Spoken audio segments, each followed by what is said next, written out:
It's really good to have you. Thank you for joining us here on Kivumbi 2022. Very pertinent issues to converse.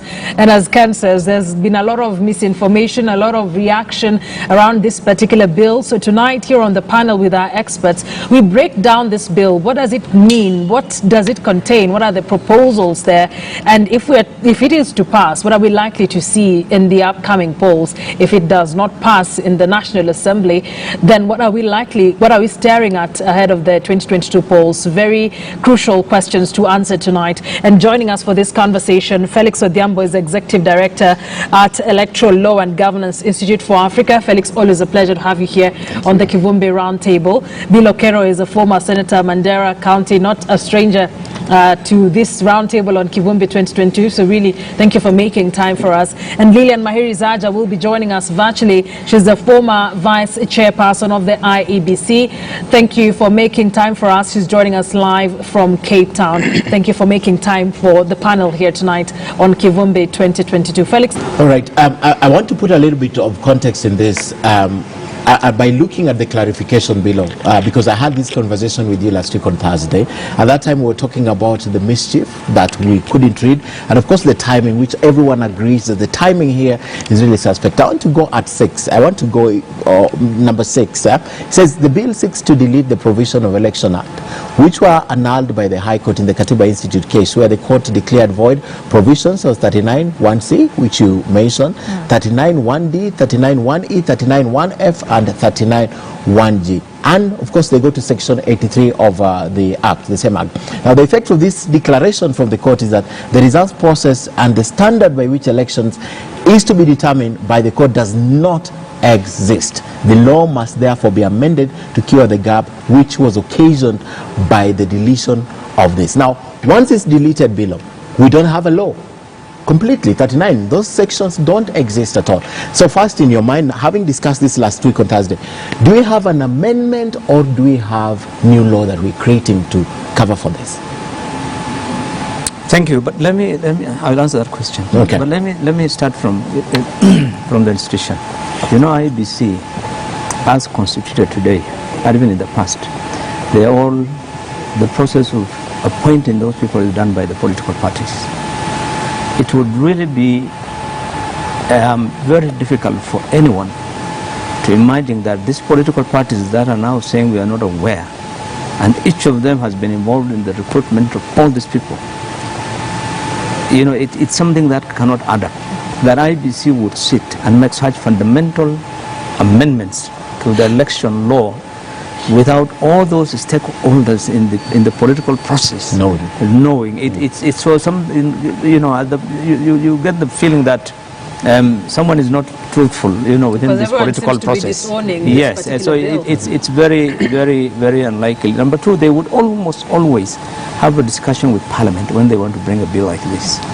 And number three, the majority leader, before he tables a bill like this in Parliament, must have gone through the House Business Committee. He must have touched base with his bosses. It is not an easy thing for you just to walk into Parliament with a bill and pop and say this came from, you know, it's so. I think there may be a lot of other things that we don't know. But coming to your question, you asked the right question on the question of what is the mischief that we're trying to address. You said the Katiba amendment, you know, the provisions of that were deleted is one of them. True. But I think the issue is not that it's an amendment. It's an amendment because part of those sections have been declared, you know, unconstitutional by the court. Fine. I don't think anybody has an issue with that. But the way you bring in the amendment, and what is the amendment you're bringing in, or there is a placement that you're bringing in, is where the issue is. Okay. And I have to repeat, this what happened. I was a chief agent for a political party in 2017. And this happened exactly in my presence. When you allow discretion to a returning officer to use a manual mechanism as opposed to the electronic system, the chances of rigging is not there. Its chances of rigging will be blatant. You will see it. It happened to me. So when the returning officer started the tallying, Because I think at the polling station, nobody has an issue. I mean, Felix, you know it. Yeah. Voting no one has a- Polling, everybody is there, and you sign the Form 34. Pretty clear. It's not a big deal. Now, the presiding officer will forward this into the system, and it comes to the returning officer in the talents in the constituency. He's supposed to get his gadget on, his systems on, the biometric system. And then the advantage of that thing is to address the two things. The two sections, section 39 and 44. One is on the register. How many people on the register actually voted? Because of the biometric, you'll get the actual number once the system is turned on. This returning officer said, I am not going to use the biometric system completely, the electronic system for my tallying. I want the presiding officers to walk in with a physical form. with a piece of paper, yes. So then, the first thing that happened was, you do not know when the returning officer, I was there, he walked in, the first returning officer of the polling station. He said the total registered voters are 600 in polling station X. The people who voted are 600. The people who voted for Governor X are 600. I raised my hands. Said, excuse me, returning officer, that cannot be. We had an agent. The actual number of people who voted are not the 600 who are on the register. It doesn't make sense. There's no way in the world where there is 100% turnout. Yeah. He told me, my friend, I'm using this Manual. because this doesn't work, that station. There is nowhere in this country today where the network does not work. Nowhere. Chiloba will disagree with you. They've said that several At least in my area. At least in my area. Make that point quickly. It was working. That particular area was a few kilometers from that station. And So we knew it was working. We knew it, but he didn't want to use it. He had already determined, they've already done some things and they decided they want to And do it's that. because of that discretion that is given to them. That because of discretion. And this is the thing that we're saying is really a concern. Number two is on the register. I mean, the register, you know, that is the only sure way. The moment you walk in, what is happening is, I'm in Nairobi, I don't want to vote all the way to Mandera. It costs me 15,000 one way. Two way to go and come back from Mandera to vote is 30,000 shillings. Flight alone. It will cost me almost 50,000. I don't want to go. I'll send my ID card. Okay. Proof technology-driven election management system.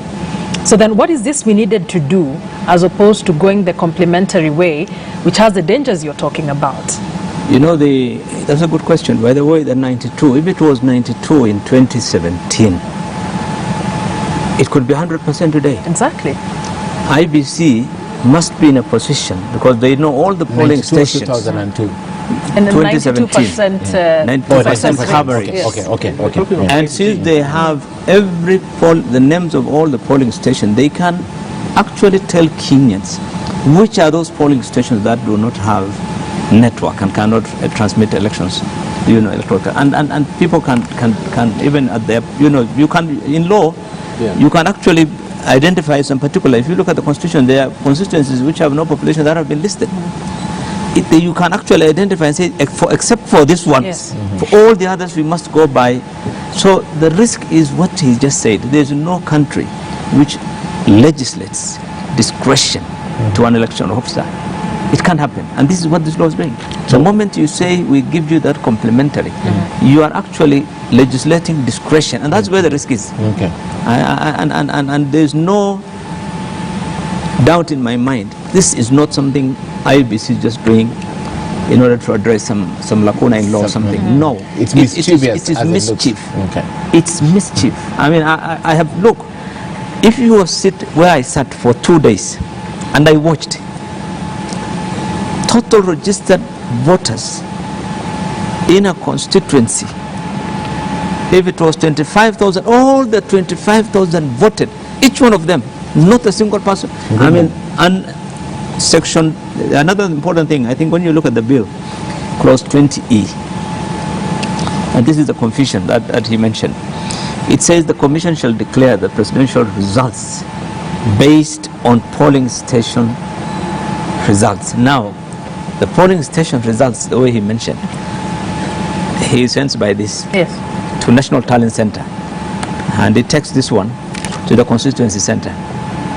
So the constituency center and the returning officer, he compiles the paperwork, and this is what he comes with to Bomas. But in Bomas already at the polling station, they have already received this. If this has been played around with. And the law says, as per the Supreme Court, this is the valid one. The 34A is the valid one, and the 34 has been compromised. Whatever has been submitted from the polling station will not count. And in terms of the way elections are held, there are in many countries in Africa where there is this level of, transparency, and really in terms of, you can't. I've gone to many countries as an observer in elections. Felix, we were together in Angola. Yes. I mean, you can't. I mean, there are countries where elections are done by the office of the president or by interior ministries and so forth. I mean, you cannot talk about it. There's no doubt. But I think so. We don't mind improvements, whether through legislation or otherwise, to improve our system to make it better. What I think we are concerned about is an attempt to try and take us back. Ken, this election is going to be the most contested election in the history of this country. Yes. And it's going to be perhaps very close. Correct. Because of the way it is coming up. So even a small difference, 500,000 votes, can determine who will be the winner. And if we have 55,000 approximately polling stations, right? Yes. If 1,000 polling stations, you fiddle around with the figures, just 500 votes in 1,000 polling stations, you have 500,000 votes. That's all you need. That's all you need. Correct. So it is not something that anyone can take lightly. And I think IEBC should appreciate that this is going to be a tinderbox. This country's elections are very sensitive, it's very emotional, and it's a recipe for chaos. They should not take this matter lightly. They know out of the 55,000 polling stations, which are the ones that do not have network. For heaven's sake, sit with the stakeholders. We have 1,000, we have 500 stations. Do we move them? Can we move that polling station to a place where there's network? But let us not give an opportunity for discretion to be enacted in law. That one is not acceptable anywhere in this world. It's going to be chaos. Yeah. I think to answer your question, Ken, the bill has only gone through the first reading. Yes. When it gets to the second reading, it will go to the committee. Before it goes to the second reading, go to the committee. The committee will have an opportunity to sit with IBC and thrash out those particular clauses on 39 and 44 which are inimical to free and fair elections, and the rest of the bill then can be passed without any which are useful to align with the law, with the court. So I think, in my view, if Parliament is willing, they have the time. IBC is willing, they have the time. There is still time for also public participation, which allows the stakeholders to come on board. But I think so. To answer Ken, I think that is possible. There is still, the legal framework is there for the amendments to be made. But there is an elephant in the room, which is, we've talked about presidential. But you see, the main reason why, in my view, this complementary, using the piece of paper, is important to whoever is involved in this, is for the governor, senatorial, MPs, and other elections. Because what happens there they move with the documents to the tallying center. And if the documents in the tallying center by the presiding officer have been tampered with, the returning officer will simply read what has been given, like what happened in my case. It was so the entire election for the three, and the governor, the senator, and the MP was changed in my presence, and I'm sitting there by simply overstating by up to 15,000, because the number of people who voted we know, because we had agents, and the number of the registered voters we know. So the total registered voters was put as having voted, and the three people won the seats that way. So I think because of that fact, it's not a very good thing to have, because it will definitely, because that law, look at it very clearly. It says from the polling station, the thing will be sent to National Tallying Center, but the copies will go to the constituency and county. This is where the mischief happens. And later, for the IPC to call the results or declare the results, they will wait for this one now from here. Do they have to wait, or if there's a dispute in the particular area? No, he has to get this to verify all the physical. So we'll still be carrying boxes to bombers. Not the ballot paper, the boxes, but they'll carry the papers. The files. Yeah, because the tallying will be done at the constituency. The collation will be done by the returning officer, and that is what he is waiting for. And that is where the mischief is. If he relies on that, And this is the one they say the Supreme Court says 34A is the thing. Whatever happens here, which anybody else will be, and you know, this is why this law, unless it is addressed, is going to be bad. I'm telling you, it's not something that can work. Okay, that's good. They stuffed the ballot, the boxes, so that the numbers and what is inside the ballot are aligned. When the matter went for a petition to court, what IBC told the court is that the gadgets, sorry, have already been formatted. Have been formatted. Some have been donated to another country. You remember? Yes. Some have been used for census. So there's nothing that will go to court. So I mean, and everything was biometric. That's the only place you can verify how many people actually voted as per the register. That's the only place you can verify some of it. So I mean, in my view, there is no doubt that this is a bad law, and we should not accept it. If we accept it, it is going to be a recipe for chaos in this country. Right, that's quite a place to end it. It's a conversation we'll keep having. Let's see how